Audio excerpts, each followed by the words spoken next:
evidentes o drásticos, tan notorios como sería en una persona mayor que viene de la práctica del pecado pleno a un cambio radical como el que el Señor hace en los que hemos creído. Pero finalmente sí podemos ver aún su dedicación, su anhelo, su hambre de Dios, su deseo de conocer más del Señor y aún más cosas. Por eso es interesante el que, atendiendo a todo eso que Dios hace en medio de nosotros, lo que nosotros hemos llegado a hacer es a veces frenar las decisiones de los chicos, o inclusive hasta ignorarlas, cuando lo que creo que tenemos que hacer a la luz de la palabra es fortalecerlas, afirmarlas. Al hacer un comparativo de lo que ha sido nuestra tarea con los hijos, los niños pueden ir a la escuela un promedio de 4 horas diarias, y digo así en un plan muy conservador porque hay quienes van mucho más. Y entonces si sumamos los 5 días son 20 horas. Y una de las cosas que uno puede mirar en general es que muchos padres se conforman con lo que les puedan enseñar en la escuela dominical, que ellos en casa ni siquiera se toman el tiempo de enseñarles algo acerca del Señor, algo acerca de la palabra. Y esto naturalmente ha traído como resultado que lo que empieza a prevalecer en el pensamiento de los pequeños, pues es la ciencia del mundo, ¿no? La ciencia de los hombres, lo que los hombres plantean sobre la vida, cómo la ven, cómo la interpretan, a diferencia de poder tener esa palabra de Dios que el Señor usa para traer toda una revelación a su vida. Y menciono esto precisamente porque al hablar acerca del servicio al Señor, no dudo que hay niños que desean servirle de todo corazón y lo empiezan a vivir. Y ahí es donde creo que nosotros necesitamos hacer un trabajo muy exquisito, muy firme. Pero de igual manera, hablando ya de los ancianos de la iglesia, pues evidentemente necesitamos tener el cuidado de ver que todas estas características estén presentes en ellos como la manifestación de qué tanto han crecido espiritualmente. Y que además no se van a conformar con ese crecimiento, sino que van a seguir creciendo. Así de que estamos allí en el versículo 6. Dice, no un neófito, para que no sea que envaneciéndose caiga en la condenación del diablo. Al hablar acerca de esta labor, nosotros entendemos la importancia de no poner al frente de la iglesia para que presida en la tarea o sobrever la obra alguien que no ha tenido crecimiento, alguien que está empezando, que por lo mismo que es el título de neófito, un nuevo convertido, alguien que está iniciándose en la vida cristiana, no tiene pues el crecimiento, la visión, el entendimiento de qué se trata. Y sobre todo porque, como lo advierte el Señor, y nosotros lo podemos ver, y lo podemos ver también en los niños, que si nosotros desubicamos estas cosas, los podemos proyectar de una manera tal que lo único que vamos a provocar es que se envanezcan, que sean gente soberbia, pagada de sí misma. Y hablo de esto porque tuvimos la oportunidad ya hace algunos años de ver un programa de esta mujer que hacía, vamos a decir, una labor parecida a la de Ofra, pero en español, Cristina. Y entonces ella entrevista a 2 chiquitines que tenían 8 y 10 años, que cuando se presentaron así todos trajeaditos, su Biblia en la mano y todo, y los presentaron así como los niños que predican. Y sí, uno podría ver que evidentemente imitaban muy bien a su papá, y algunos otros predicadores de los que se paran y gritan y usan una serie de frases y los niños repitiendo esas frases y todo. Pero entre otras cosas, hablando acerca de que Dios tiene para poder para sanar y que Él sana y hace milagros y todo. Y entonces Cristina les dijo, ¿y entonces ustedes creen que puede sanar a una persona ahorita? Dice, claro que sí. Y que les pasan un enfermo. Y se ponen a orar. Y no sanó. ¿No? Y entonces les dice, ¿qué pasó? Es que él no tiene fe. ¿No? El enfermo, claro. Y habían hecho un seguimiento de estos niños y lo presentaron ahí en un recuadro, pues del proceder, y uno podría decir, niños que querían servir a Dios, magnífico, pero también mal enseñados, mal encaminados, sobre todo por cosas como lo que estamos mencionando ahorita. Por mucho que un niño pudiera llegar a aprender de la palabra, nosotros tenemos en la palabra de Dios un ejemplo dado por Dios de por qué no poner a un niño con una responsabilidad como esa. ¿Recuerdan cuál es? Dilo con confianza total.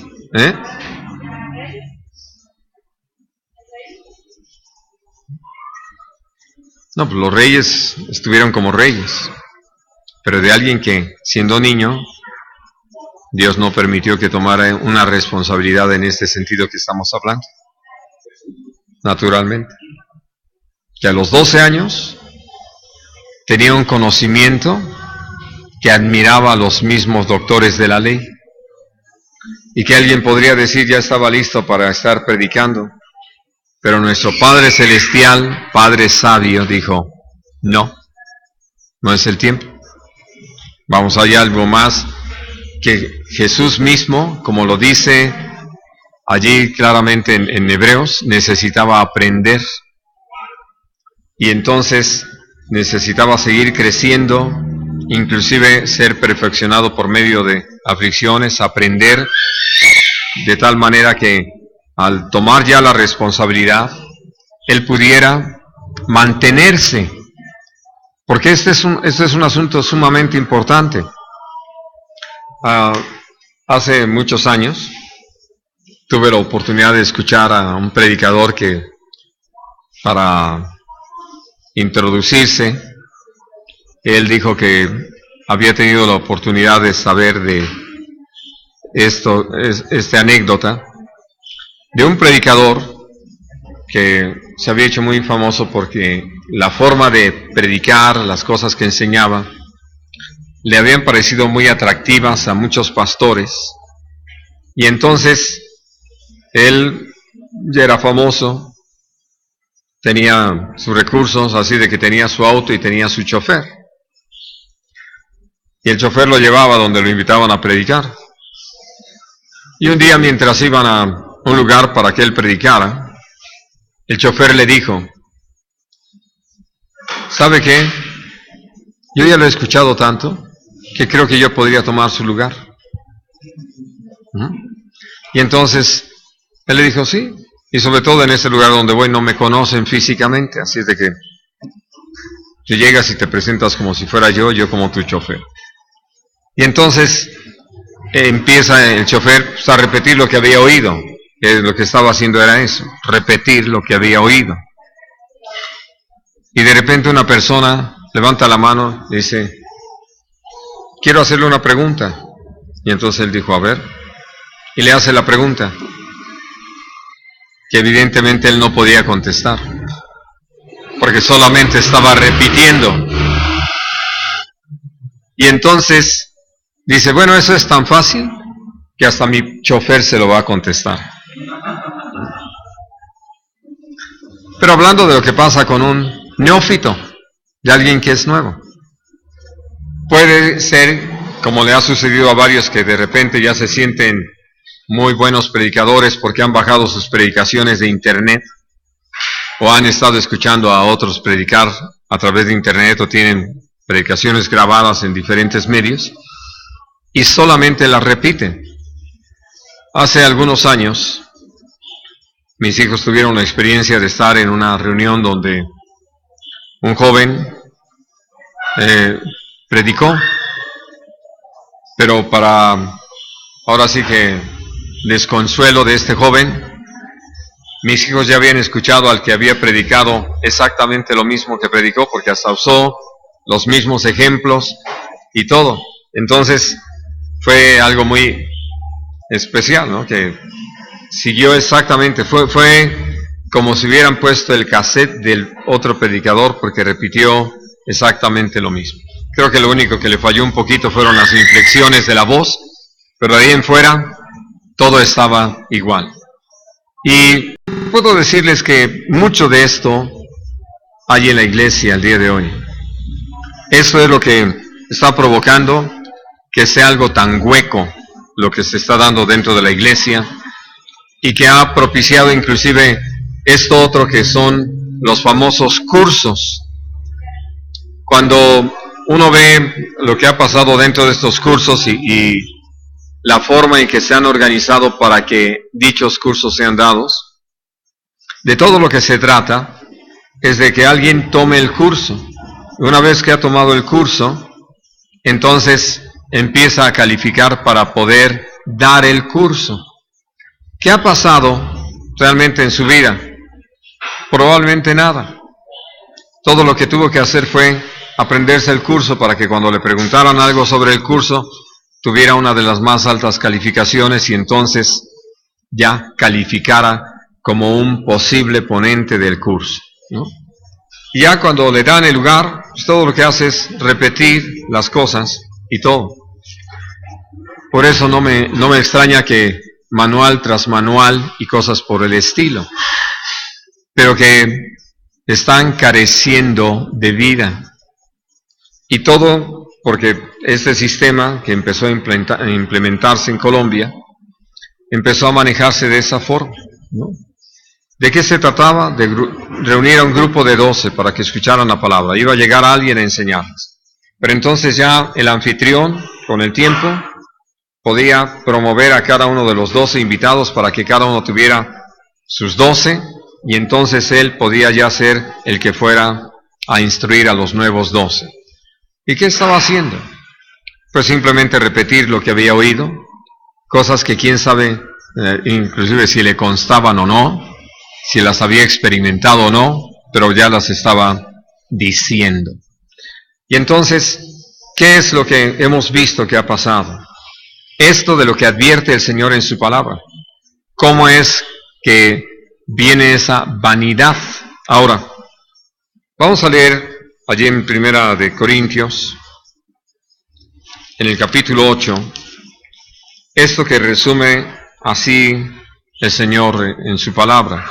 Dice el versículo 1: En cuanto a lo sacrificado a los ídolos, sabemos que todos tenemos conocimiento.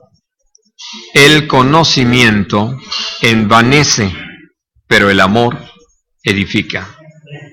Y si alguno se imagina que sabe algo, aún no sabe nada como debe saberlo.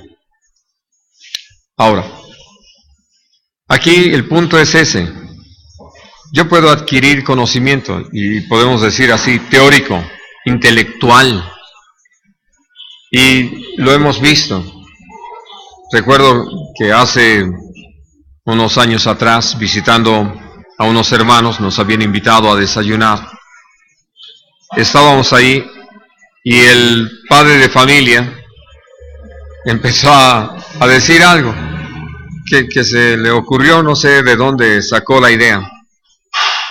Pero el hijo mayor, que en ese momento él ya estaba estudiando a nivel preparatoria y hacia el final de la preparatoria, así le dijo: ay, cállate papá, no sabes nada, las cosas son así, así de esta manera, porque esto es así, asado. ¿Y saben qué hizo el papá? Se cayó. ¿Sí? Sí, no de la silla, se quedó callado. Porque me dijo, es que él sí sabe, él estudia. Y le dije, pues no sabe nada. Porque empezando, si no sabe respetarte, entonces no sabe nada. Bueno, y creo que esto es de las cosas interesantes que el Señor nos hace saber en su palabra. Por eso, cuando habla del conocimiento, nosotros tenemos que verlo, ¿no? Yo no sé cuántas veces ustedes han tenido la oportunidad de ver programas en la televisión donde invitan a panelistas, ¿no? Es decir, gente que tiene estudios acá, tiene estudios allá, por esto y lo otro, y los invitan a hablar de algún evento pues que está en las noticias del momento o que sea importante por su trascendencia. Y empiezan a hablar y uno los oye ahí decir, y no, y las cosas son así, y esto es lo que debiera hacerse y todo, ¿no? Y ninguno de nosotros podría, porque no son totalmente ajenos, saber si esas personas tienen una vida que respalde lo que dicen, algo que nos permita saber que lo que dicen es valioso. Y me acuerdo mucho de lo que un pastor nos compartía en una ocasión, de cómo, estando de visita en Nueva York, unos hermanos de la congregación donde él llegó a compartir, le dijeron, nos gustaría invitarlo mucho a oír las conferencias de un psicólogo que está hablando pues de temas así muy actuales. Y entonces él les preguntó, ¿y este hombre es casado? Y le dijo una de las personas que estaban allí invitándolo, sí, creo que sí, todavía sigue casado. Bueno, es como su quinto matrimonio. Entonces el pastor les dijo, no tiene nada que decirnos. ¿Por qué? Yo no sé si ustedes leyeron o supieron de la noticia, creo que la publicaron ayer o antier, de todo lo que tuvo que pagar Michael Jackson por abuso de menores, varios millones de dólares. Pero sigue siendo un ídolo, ¿no? Y hay que seguirlo proyectando y hablando de él como si hubiera hecho algo que valiera la pena para la humanidad. Pero lo que creo que sí es importante es que nosotros veamos que es tan grande el vacío que hay en la humanidad, que por eso alguien que pega un brinco de 1 centímetro más alto que los demás ya es héroe. Y llegamos a un punto de una situación tan anómala, tan fuera del orden de Dios, pero todo tiene que ver porque nosotros nos hemos envanecido como humanidad. Y nos hemos envanecido tanto que hemos dejado de ver la realidad. Algo que me interesa mucho comentarles es todo esto que ha estado sucediendo, ahora sí que puedo decir, en nuestras narices, y que nosotros no hemos querido verlo.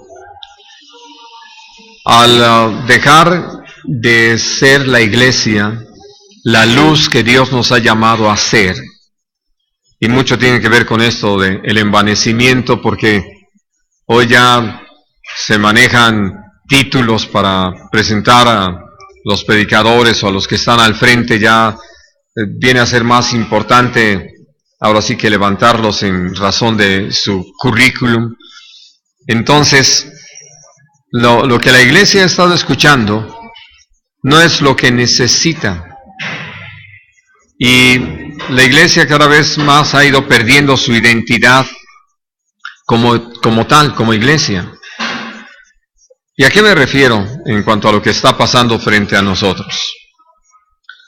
Tuve la oportunidad de ver en esta semana que pasó una encuesta que se hizo entre adolescentes y jóvenes alcohólicos o bebedores. En la encuesta, uno de los detalles que mucho llamó la atención es que empezaron a entrevistar niños de 12 años, donde encontraron que de entre los entrevistados casi el 3% de esos niños ya están bebiendo regularmente. Entre alumnos de secundaria era el 28%, y de ese 28% casi un 20% en exceso. De alumnos de preparatoria y similares, eso ya era 60 y tantos %, y casi el 50% bebedores en exceso. Entonces, hablando de algo que está frente de nosotros, donde vivimos actualmente, donde tienen su casa, si me ayudan a pagar la renta, tenemos varios antros alrededor, y podemos ver principalmente cada fin de semana cómo llega una cantidad impresionante de jóvenes, y puedo decir de adolescentes, un poco estiraditos y con ifes falsos, y entran a los antros o están en algunos de estos lugares que están abiertos y que de todas maneras venden cerveza y algunas bebidas de estas que vienen embotelladas, preparadas. Y ahí están, ¿no? A veces desde 4 o 5 de la tarde ya están bebiendo y todo. Y uno hasta podría sentirse nada más molesto de ver estos principiantes de borrachines, ¿no? Pero en realidad son almas, son personas que necesitan redención. En esa misma encuesta hablaron acerca de la drogadicción, que va por el estilo. Pero yo quiero preguntarles, ¿para qué un niño de secundaria, un adolescente de secundaria, pueda beber y beber en exceso? ¿Qué necesita? Así es. Y para tener dinero, ¿qué va a hacer? Robarlo. O prostituirse. Y entonces, por eso, nosotros estamos viendo que simplemente se nos está repitiendo el cuadro de los Estados Unidos. Ellos ya lo tienen sumamente avanzado, son una sociedad en plena decadencia. Por eso todo esto de la lucha contra las drogas, ellos han dedicado casi $20,000 millones en el último año para tratar de combatir las drogas, y neciamente insisten en ese sentido. Y digo neciamente porque es una nación que tuvo la oportunidad de estar escuchando el Evangelio desde muchos años atrás. Podemos decir que en términos generales, aun quienes intervinieron en la elaboración de su Carta Magna, hubo gente creyente como Thomas Jefferson en sus buenos momentos, y él decía una cosa: si nosotros no somos gobernados por Dios, vamos a terminar dominados por tiranos. De tal forma que lo que nosotros hoy vemos es que, si ustedes han podido percibirlo, antes, si ustedes quieren, como una práctica religiosa, se iniciaban los partidos, sobre todo ya cuando eran finales y cosas así, tanto del béisbol, fútbol americano, básquetbol, con una oración. Todo eso está borrado. En las escuelas se acostumbraba a orar antes de empezar las clases. Desde Kennedy eso se quitó. Pero ya en el último tiempo, yo no sé qué tanto ustedes lo hayan observado, esto que les estoy diciendo ya tiene unos años hacia atrás, no muchos, ya no se pueden poner letreros de Feliz Navidad en las tiendas, porque como ya hay muchos que no creen en la Navidad, que como gente del Islam, o budistas, o libres pensadores, o lo que sea, entonces han reclamado que por qué se pone Feliz Navidad si ellos no creen en eso, ¿no? Y digo, hasta lo que no comen les hace daño. Pero hablando de que finalmente la nación ha ido cediendo y cediendo, si ustedes quieren, estoy mencionando cosas que uno diría pues no tienen mayor valor, no nos importan en otro sentido, pero sí empiezan a ser el reflejo de lo que está pasando en una nación. Sí. No recuerdo el nombre de esta persona que redactó un escrito en el que hacían esa reflexión y decían, nos hemos encargado tanto de sacar a Dios de nuestras vidas, que en este momento y hacía recuerdo de las escuelas, de ese tipo de buenos hábitos que como cultura, como nación tenían los Estados Unidos. Decían que nos hemos encargado de sacar a Dios. Y en estos momentos nosotros estamos urgentemente necesitando de volver a traerlo a Dios. Así es. A traer a nuestras vidas para que regrese a la tierra. Así es. Sí. En ese sentido decía, y eso de nosotros, también ya quitando ahí esa parte de nosotros también. Yo pensaba en lo que estabas comentando acerca de todos estos lugares, de todos estos campos. En el lugar en donde nosotros estamos, suelen hacerse en los departamentos, escandalosos. Y lo que nos molesta es el ruido. Así es. No nos molesta, o sea, no nos molesta su pecado. Exacto, no nos estamos molestando por esas personas que se están perdiendo, que se están drogando, que se están emborrachando,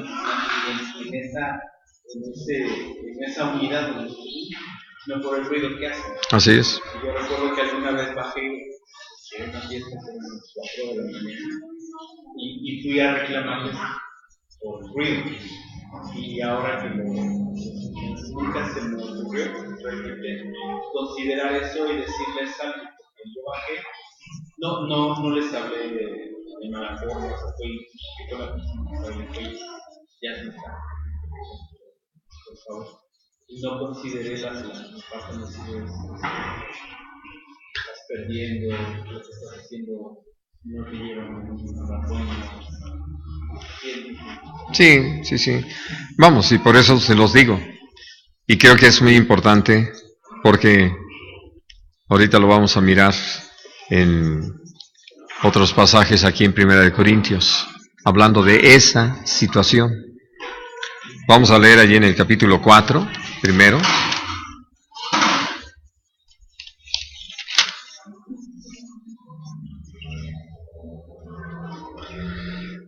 Dice el versículo 6, pero esto, hermanos, lo he presentado como ejemplo en mí y en Apolos por amor de vosotros, para que en nosotros aprendáis a no pensar más de lo que está escrito, no sea que por causa de uno os envanezcáis unos contra otros. Y creo que ustedes recuerdan de qué se trata. De aquello de que yo soy de Pedro, y yo soy de Pablo, y yo soy de Apolos, ¿no? Y yo soy de Cristo. Y entonces por eso dice, ¿por qué no están considerando lo que está escrito, lo que ya está establecido? Y que sí lo hemos llegado a decir, ¿no? Vamos, lo han manejado tristemente algunos hermanos en la carne.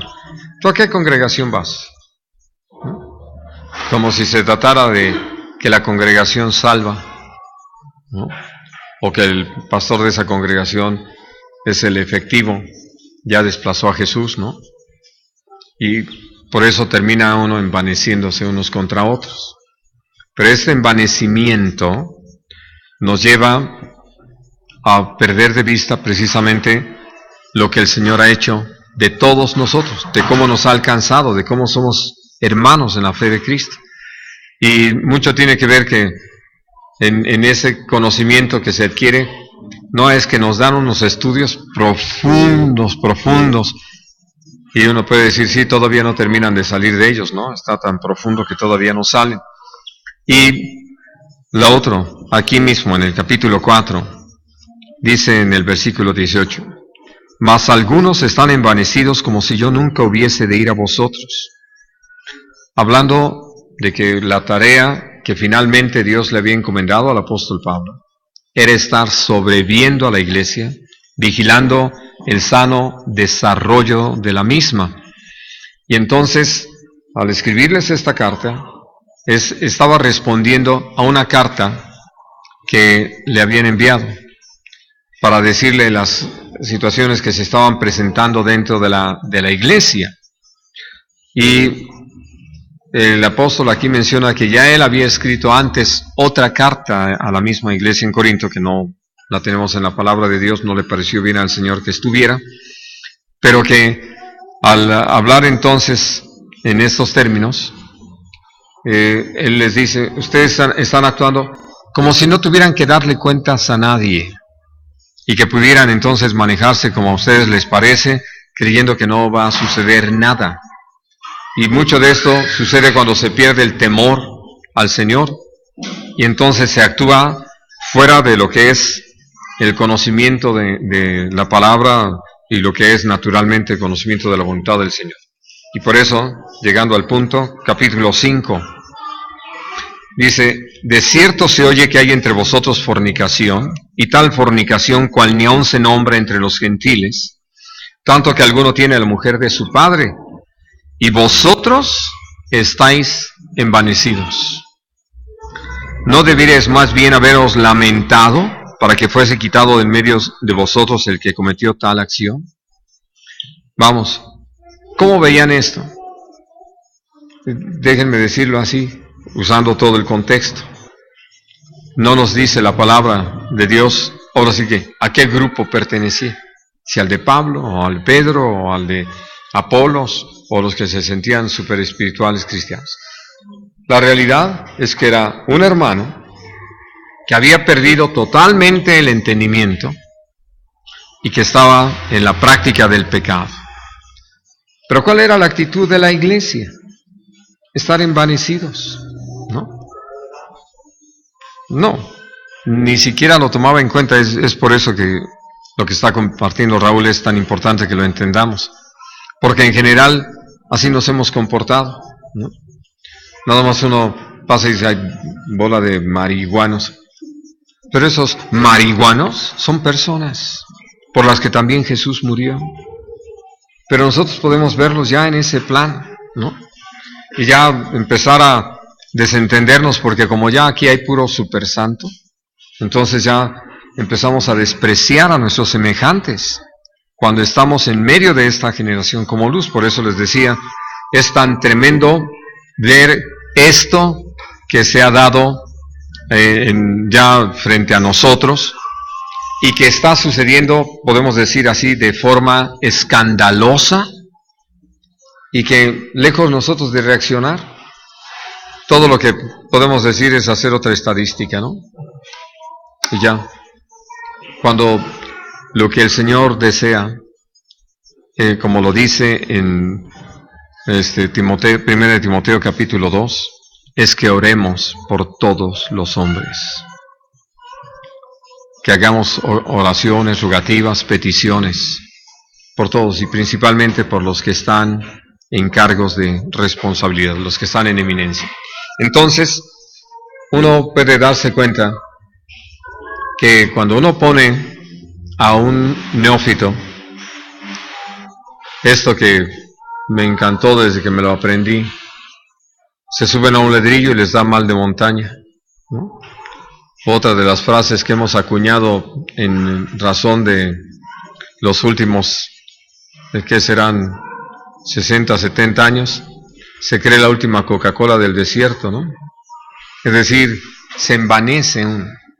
¿Por qué? Porque no tiene la madurez, el crecimiento para soportar sobre de sí un cargo de esa magnitud, una responsabilidad así de grande. Y entonces, por eso el Señor nos habla de por qué viene a ser tan importante que nosotros atendamos a no poner a alguien que está empezando en el camino de Dios con la responsabilidad de presidir al pueblo de Dios. ¿A dónde lo va a llevar? Si él mismo evidentemente no termina de afirmarse en el camino, apenas está creciendo. Van de venir pruebas en su vida y todavía no sabemos si las aprueba o las reprueba. Pero ya al ponerlo al frente, como ha sucedido, Uno de los ejemplos que yo he usado es esto que ha pasado con los grupos mal llamados de alabanza, que no son más que músicos y cantores. Ojalá fueran para la alabanza de la gloria del Señor, pero más bien es para decirse, ¿quiénes conforman generalmente estos grupos?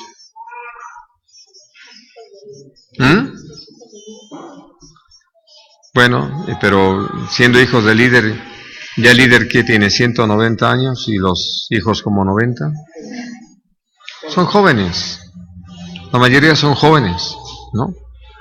Y hasta adolescentes, que ya estar al frente tocando, pues inmediatamente se le nota cómo tomaron su primer curso de soberbia, ¿no? Y altivez, y entonces ya se sienten soñados. ¿Y quiénes son los responsables de esto? Sino nosotros. Y por eso creo que viene a ser tan importante considerarlo. Y como lo he mencionado en varias ocasiones, ¿qué es todo lo que hemos visto en estos jóvenes? Que saben tocar, o que tienen buena voz para cantar. Pásale, ¿no? No importa que de lunes a sábado cantes las de Juanga, los domingos para el Señor, ¿no? O sea, falso, totalmente fuera del orden de Dios. No es para la honra y la gloria del Señor, es para lucirse, ¿no? Y entonces nosotros mismos hemos promovido todo esto, hemos permitido que las cosas sean así, por no atender a lo que el Señor nos enseña. Ahora, voy a pedirles que vayamos a Romanos capítulo 1.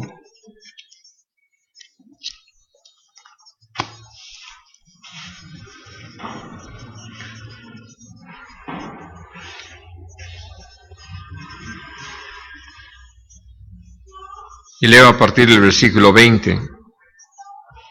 Porque las cosas invisibles de Él, su eterno poder y deidad, se hacen claramente visibles desde la creación del mundo, siendo entendidas por medio de las cosas hechas, de modo que no tienen excusa. Pues habiendo conocido a Dios, no le glorificaron como a Dios, ni le dieron gracias, sino que se envanecieron en sus razonamientos, y su necio corazón fue entenebrecido. Profesando ser sabios, se hicieron necios, y cambiaron la gloria del Dios incorruptible en semejanza de imagen de hombre corruptible, de aves, de cuadrúpedos y de reptiles. Ahora, aquí algo muy interesante en esto, por eso les ponía el ejemplo de los chicos ahí tocando, que muchos pastores ni siquiera han tenido el cuidado de ver su desarrollo, su desempeño en la fe, su crecimiento espiritual. Y entonces, como lo ha llegado uno a ver en varios lugares, ya tocan, después de tocar, se retiran. Ahora sí que no los contrataron para otra cosa, y menos para estar soportando predicadores. Entonces, ya, se retiran, ¿no? Se salen, se dedican a otra cosa. Y eso lo hemos visto en varios lugares, pero son las estrellitas, ¿no? Porque se le ha dado tanto valor y tanta importancia a la música, que entonces han hecho que todo gire alrededor de eso, y lo han hecho todo un espectáculo. Y como resultado de ello, pues entonces estos muchachos se sienten así indispensables, sumamente necesarios para que todo marche. Y pues se ponen sus moños, ¿no? Y todo esto, lo único que ha ido propiciando estas cosas. Por eso dice aquí, habiendo conocido a Dios, no le glorificaron como a Dios, ni le dieron gracias. Aunque cantaron y cantaban el de gracias, Señor, no importa, no se las dieron. Es decir, solo cantaban porque así dice la letra. ¿Qué sucede? Algo que Dios nos advierte. Se envanecen en sus razonamientos, se vuelven vanos en sus razonamientos, ¿no? Y uno de ellos es sentir que son indispensables, que son necesarios, que casi los tienen que tolerar precisamente por lo que pueden aportarle a la iglesia. Y entonces, una de las cosas tremendas en este aspecto es cómo lo que se da, o a lo que se da lugar a través de esta situación, es cómo va la situación de mal en peor, ¿no? Ahora sí que, como lo dice Segunda de Timoteo, van engañando y siendo engañados. Y entonces, lo que nosotros encontramos es que esta actitud, esta forma de comportarse, no nos puede llevar a otra parte, no trae otro resultado más que la idolatría. Y la idolatría que nosotros hoy tenemos en la iglesia también tiene pósters, o sea, está en papelito y también está en disco compacto y está en película y está en todo eso. Me enteraba ayer de que la final del fútbol allí en Brasil, los boletos costaron $2,000. No sé si para todos, ¿eh? Quiero decir, con 2,000 entraban todos. No, la verdad es que quisieron recuperar toda la inversión que le hicieron al estadio, pero lo que más me impresiona, ¿saben qué es?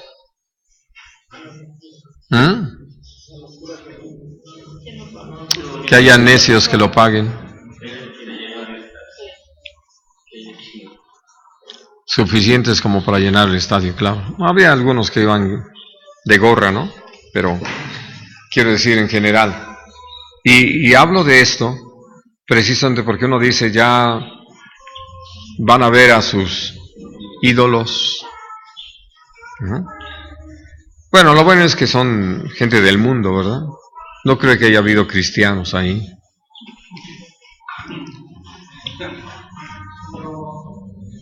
Estamos hablando acerca de los que tienen el conocimiento, conocen de la palabra, han resultado. Y me parece que estaba describiendo a los fariseos, porque dice que se estaban hablando para ustedes. Jesús dice que sí los escuchan, pero no usan como ellos. Claro. Al final de cuentas no eran hacedores de la palabra. Él hablaba acerca de que hacían prosélitos, no hacían discípulos. Y por lo regular uno se va hacia los fariseos de aquel entonces. Pero no nos hemos dado cuenta que también los tenemos el día de hoy, sí. Dentro de la iglesia. Así es. El final terminamos compartiendo acerca de gente que comillas tiene el título de cristiano, pero que tiene el dinero, no hay otra cosa más que el dinero. Al final de cuentas todo radica en el dinero, y a veces nos vamos hacia allá, hacia los amigos, pero no nos damos cuenta que dentro de la iglesia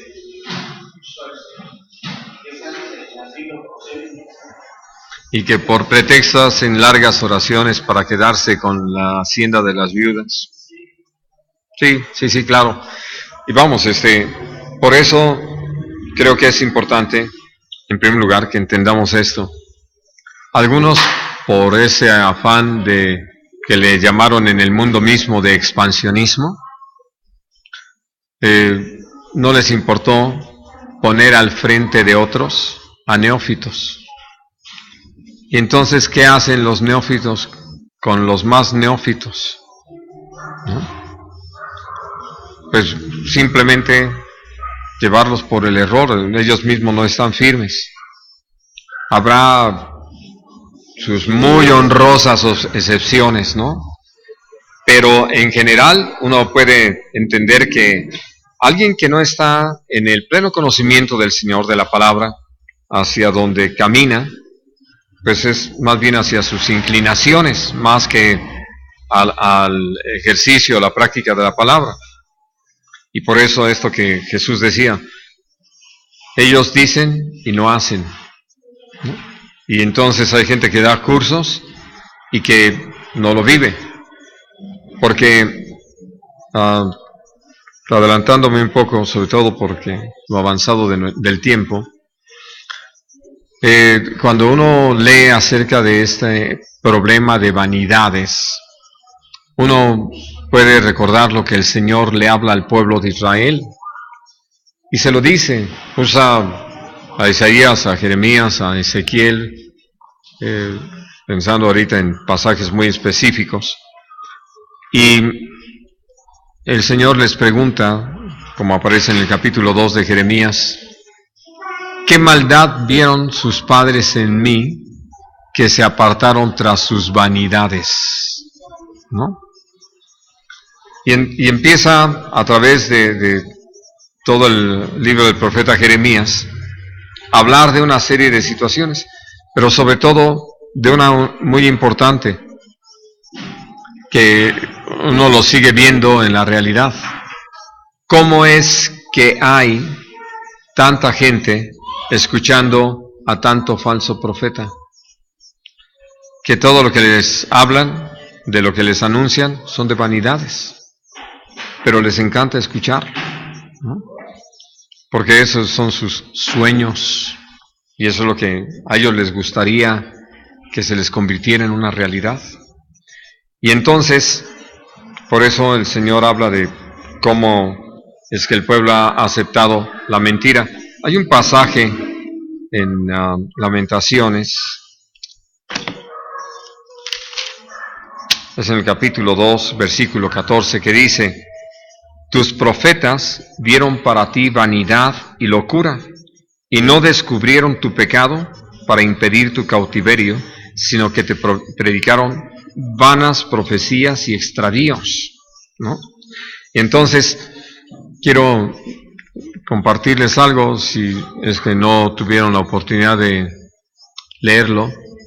Cuando el hermano David Wilkerson estaba platicando de sus experiencias, y aún reconociendo aquellas cosas donde por la misma falta de entendimiento, de experiencia y aún tal vez de guía de alguien más experimentado y crecido en el Señor, él llegó, por ejemplo, a dejarse llevar mucho por las invitaciones que se dieron a raíz de la publicación de La Cruz y el Puñal, y que poco tiempo después de esto pues salió el libro este de Corre Nicky Corre. Bueno, del libro de La Cruz y el Puñal hubo millones de libros, porque se tradujo al español, al francés, al italiano, al alemán, no sé cuántos idiomas más. Entonces empezaron a venir invitaciones. ¿Pero qué querían los pastores que predicara el hermano? ¿De qué hablar? De sus experiencias en las calles, de las películas de terror, ¿no? O de las de aventuras allí en las calles y todo eso. Y claro, él iba predicando, compartiendo de cómo Dios lo había usado para predicarle a los pandilleros y a los drogadictos, a las prostitutas, y cómo Dios había traído tanta respuesta, y entre ellos naturalmente Nicky Cruz. Y entonces todo eso lo llevó a estar fuera de casa más de la mitad del tiempo. Por lo tanto, no estaba con sus hijos.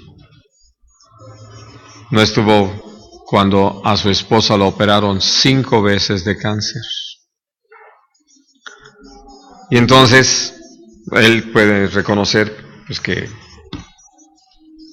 ahora sí que se excedió en eso. Dice, si yo pudiera regresar el tiempo, no pasaría tanto tiempo fuera de casa. Me limitaría en muchas invitaciones. Pero bueno, porque no me invitaban solamente dentro de los Estados Unidos, sino a Canadá, Europa, América Latina.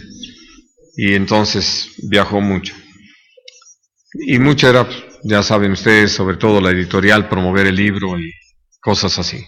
El asunto fue que en el año de 1973, el hermano David Wilkerson, buscando al Señor, Dios le dio una revelación y él la plasmó en un libro que se titula La Visión. Cuando este libro se publicó en inglés y empezó a difundirse en las librerías, porque pues ya era, sí, David Wilkerson, ¿no? Bueno, pero apenas los pastores empezaron a leerlo, Se acabaron las invitaciones. Dijeron, no, este es un fatalista, es un profeta de juicio y todo. Yo no, ¿tú lo llegaste a leer, Ma? ¿Y tú, Clemente, sí lo conociste? ¿Tú, Rafa, no te tocó verlo? Bueno, sé que algunos aquí, ¿tú lo llegaste a leer? No. ¿Tú, Pablito?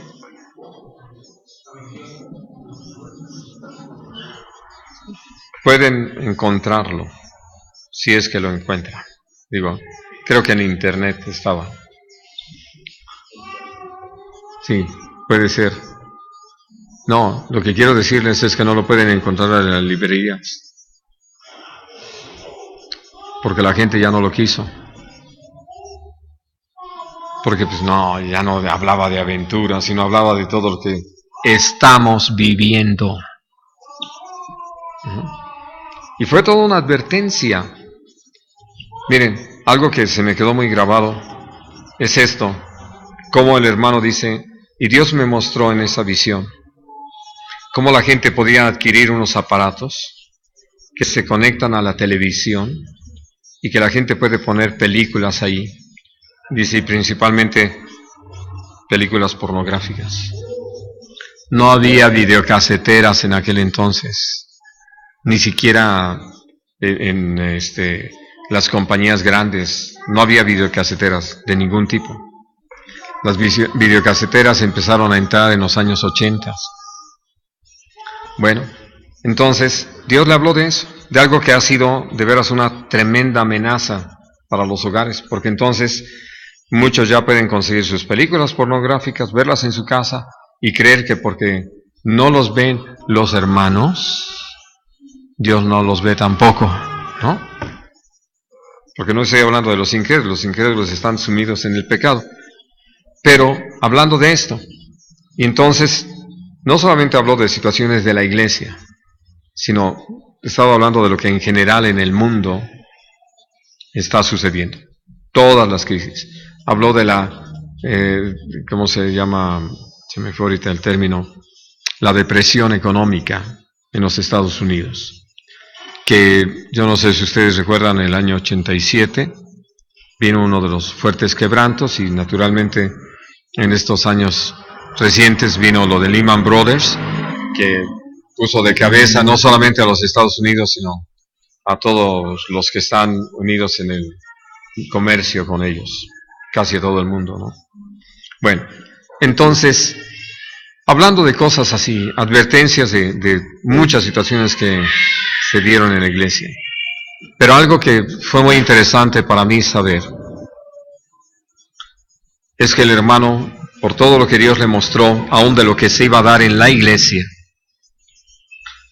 él empezó a escribirle cartas a los que estaban, pues vamos a decir, con mayor auge, más famosos, entre ellos a Jimmy Swaggart y a Jim Baker.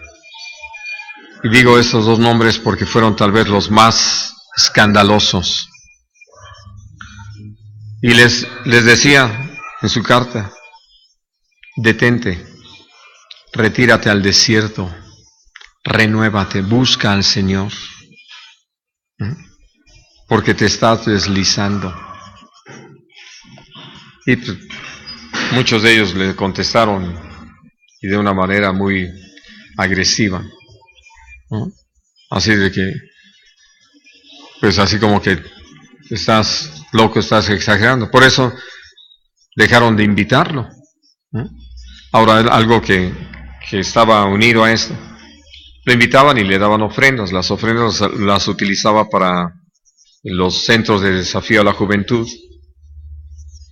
Y entonces, pues todo eso, Dios lo fue enfrentando, porque había muchas de estas situaciones que uno puede entender que Dios nos llama a hacer una tarea, pero nosotros de repente la sistematizamos y entonces ya la reproducimos como si eso fuera el remedio de Dios. Y empezó a darse todo esto de cosas similares por todas partes. De tal manera que ustedes deben conocer bastantes centros de rehabilitación de drogadictos que más bien parece centro de parásitos, ¿no? Que no salen de ahí, que muchachos que bien pueden trabajar andan ahí repartiendo paletitas en los microbuses y pidiendo un peso a cambio, cuando creo que podrían suceder cosas muy diferentes. Y lo más triste es que después de dar su testimonio de que Dios cambió mi vida y me rescató de eso, denme con qué sobrevivir, porque ya como que este capítulo ya no, Dios no lo cubre, ¿no? Y por eso viene a ser tan tremendo. Bueno, pero eso, ahora sí, comentario al margen. Hablando entonces de esto, menciona estos casos, porque el hermano David Wilkerson compartía que cuando tuvo la oportunidad de ver en la televisión a Jim Bakker vestido con su traje naranja, encadenado de manos y pies, a él le pudo mucho, porque fue uno de los que no quiso hacer caso de esa carta que él envió. Jim Bakker fue detenido por las autoridades, no solamente por andar adulterando y fornicando con mujeres ahí de PTL, Praise the Lord, sino por defraudación. Defraudación. Y entonces, por eso lo detuvieron, como un delincuente, como Al Capone. El otro que salió en las noticias así escandalosamente, no una, sino un par de ocasiones, por la misma causa, Jimmy Swaggart, ¿no? Y entonces, él habla en el libro de la visión de eso, de esas situaciones que se iban a presentar, de cuántos pastores iban a caer en adulterio y fornicación, y cuántos iban a ser dominados por la codicia, y en fin, todo lo que estamos viendo y viviendo, y más cosas, ¿no? Las crisis del petróleo y demás. Pero el asunto es esto, por eso quise leerles esto, y ya creo que ustedes han leído los otros pasajes allí en Jeremías, en Ezequiel, de cómo los profetas profetizan de vanidad y la gente les crea sus mentiras, ¿no? Y entonces dice, tus profetas vieron para ti vanidad y locura, y no descubrieron tu pecado para impedir tu cautiverio. Y lo que se dedicaron a predicar fueron vanas profecías falsas, y la gente las quiso creer. Y entonces, por estar ahora sí que embelesados por ese mensaje, envanecidos de que Dios nos habló, cuando no era Dios, y lo dice claramente la palabra, entonces dejaron de hacer lo que Dios sí ha hablado, las cosas que Dios sí ha hecho. Quiero terminar el día de hoy leyendo segunda de Pedro, capítulo 2.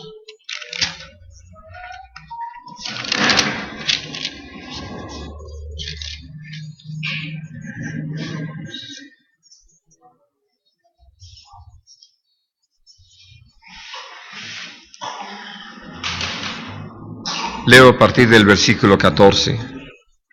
Tienen los ojos llenos de adulterio, no se sacian de pecar, seducen a las almas inconstantes, tienen el corazón habituado a la codicia y son hijos de maldición.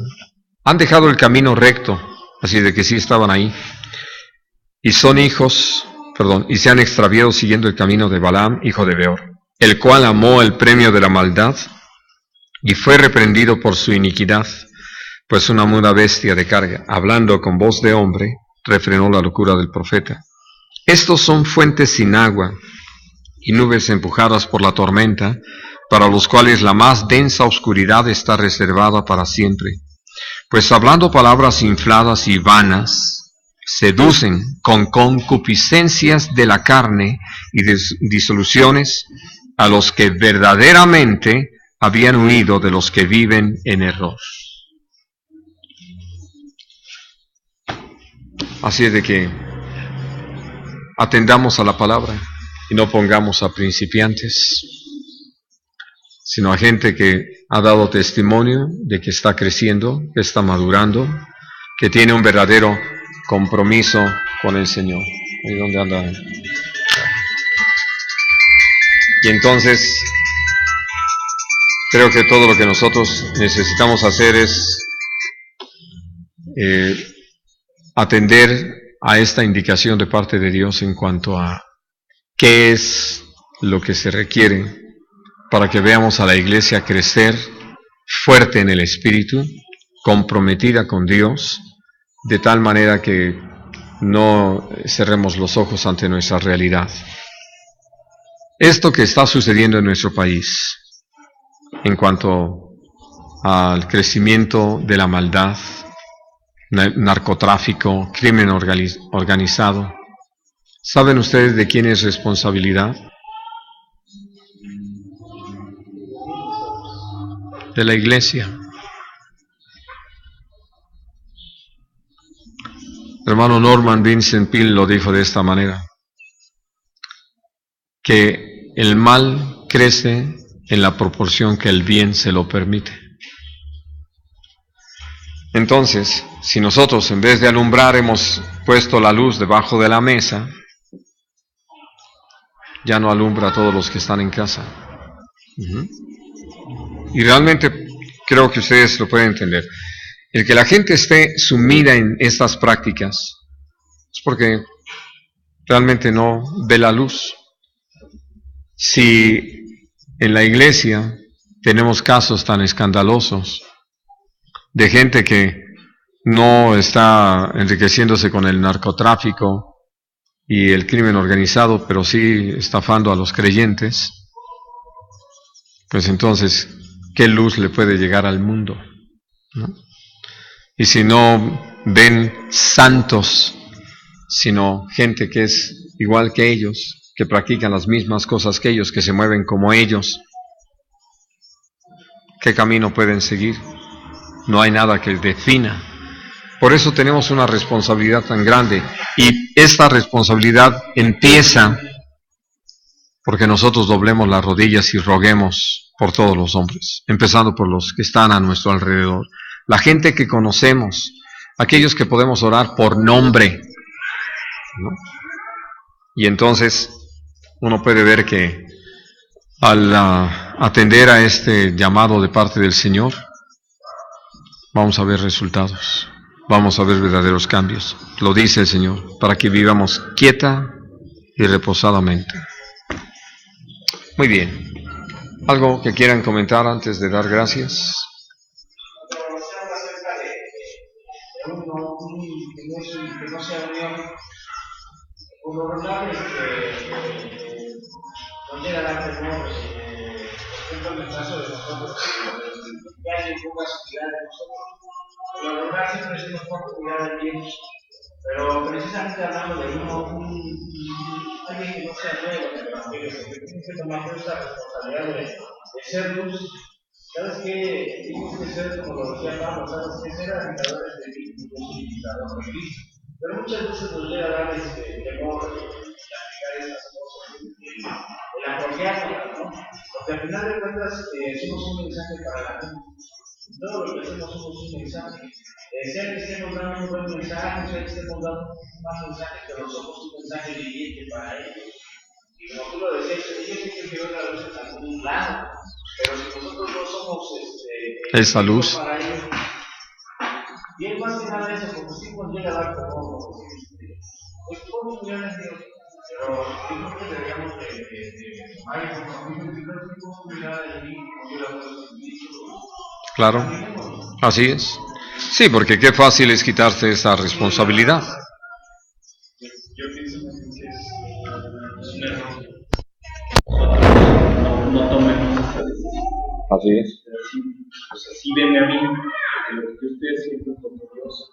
O sea, estoy siguiendo el ejemplo que decía Pablo, de verme a mí y hacerme a mí yo como yo hago. Así es. Sí, porque ¿dónde más van a poder ver al Señor? Sino en nosotros, ¿no? Muy bien, hermanos. Oremos. Padre bendito, te damos muchas gracias una vez más, porque mientras más consideramos tu palabra, más reconocemos que te necesitamos absolutamente para todo, que nada podemos de nosotros mismos, y que por eso venimos a ti, Señor, para que tú nos fortalezcas con el poder de tu Espíritu, nos afirmes en el camino. Señor, queremos agradarte en todo, y por eso te pedimos en el precioso nombre de Jesús, que tú sigas tratando con nosotros, obrando en nuestra vida, dirigiendo nuestros pasos, gobernando nuestro ser entero. Nos rendimos a ti, Señor, nuevamente si hace falta. Renovamos esa decisión de estar bajo la dirección de tu Espíritu para hacer una expresión de tu gloria en todo. Y Dios bendito, en el nombre de Jesús, estamos delante de ti, hablando con todo entendimiento de la responsabilidad que está sobre nuestros hombros con respecto a esta generación. Queremos servir a esta generación y queremos ser hallados fieles administradores de tu gracia. Por eso, señores, que estamos aquí hablando contigo, rogándote que tú nos sostengas en esta decisión de buscarte continuamente, de estar entendidos de qué es lo que tú quieres con nosotros, cómo deseas que lo llevemos a cabo, de tal manera que no confiemos más que en ti y dependamos de ti, y atendiendo a tu voz hagamos todo aquello que es tu voluntad, para honra y gloria de tu nombre. En el nombre precioso de Jesús te lo rogamos. Amén.